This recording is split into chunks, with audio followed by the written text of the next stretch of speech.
A lot of people think this Amazon earnings report is mainly about layoffs and cost cutting, but what the market is really trading is AWS growth logic. Is the slowdown caused by demand peaking or by insufficient compute capacity? If it's just a capacity constraint, then as new data centers come online, the growth trajectory could shift again. This earnings report isn't about emotion. It's about the first real directional confirmation.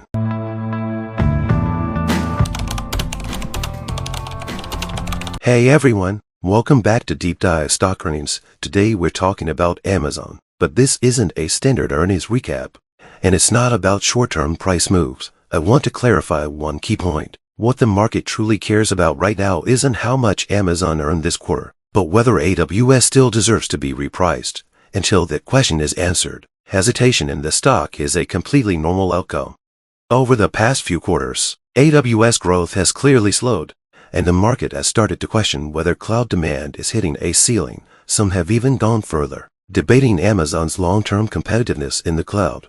But if you zoom out, there's a critical fact that keeps getting overlooked. Amazon deliberately slowed its data center expansion several years ago. When compute supply is constrained, even real customer demand can't fully translate into reported growth. This isn't demand disappearing, and it's not a product issue. It's a very real, very physical capacity constraint. In that context, using short-term growth rates to judge long-term potential can easily lead to distorted conclusions. The truly important shift, though, has happened in just the past month or two. New data centers are starting to come online, and they're being deployed specifically around core AI customers for the market. This means AWS' earlier slowdown may not have been a demand issue at all, but a phase where growth was simply constrained by compute. That's exactly why this earnings report matters so much.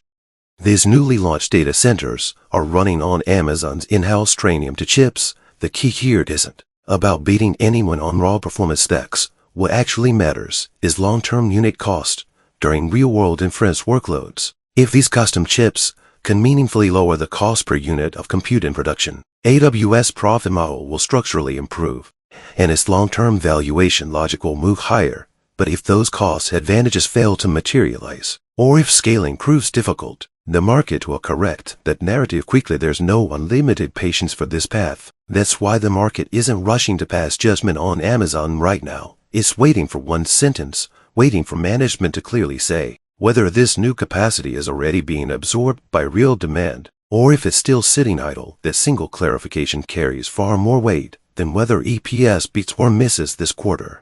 This is also why Amazon's earnings shouldn't be viewed through a short-term trading lens. The market isn't betting on a one-quarter beat or miss. It's conducting a structural validation.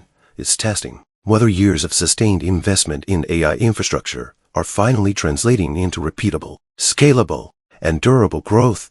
If that validation holds, the valuation anchor will naturally shift higher. If it doesn't, expectations will be reset. Even if headline numbers look fine, the validation process usually shows up first as price hesitation and consolidation, not as an immediate directional move. More importantly, the implications of this earnings report don't stop with Amazon alone. AWS real-world feedback on compute costs and custom silicon will gradually influence how the entire AI cloud infrastructure space gets priced. It's a slow-moving process, but once it starts, it can materially shift valuation frameworks across multiple companies.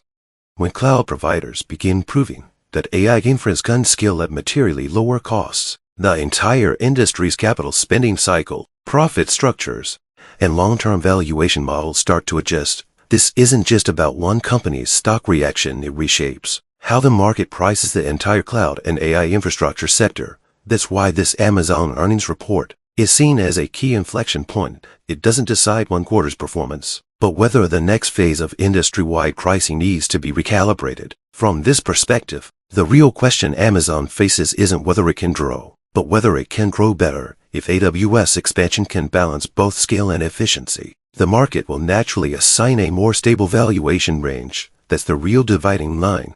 For that reason, the market's reaction to Amazon is rarely an immediate, decisive move. Instead, it tends to digest information through a period of consolidation. That consolidation doesn't mean capital is exiting. It reflects investors waiting for data and guidance to gradually reduce uncertainty. As uncertainty is peeled away layer by layer, growth paths and cost structures become clearer. trends start to form, and pricing stabilizes. At this stage, slow price action is simply the market thinking. So in one sentence, this Amazon earnings report isn't answering how much did they make, but can AI cloud growth reaccelerate until the confirmation arrives. Hesitation in the stock is part of the market's message. Are you more focused on growth momentum or cost structure? Let me know in the comments. See you next time.